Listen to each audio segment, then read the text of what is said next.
జై శ్రీమన్నారాయణ. రోజు మన ఇంట్లో కానీ మన ఇంటి చుట్టుపక్కల ఉన్న టెంపుల్స్లో కానీ సుప్రభాతాన్ని వింటూనే ఉంటాము.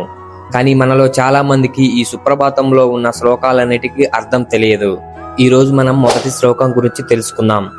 శ్లోకం: కౌసల్య సుప్రజ రామ పూర్వ సంధ్యా ప్రవర్తతే ఉత్తిష్ట నరశార్దూల కర్తవ్యం దైవమాన్వికం.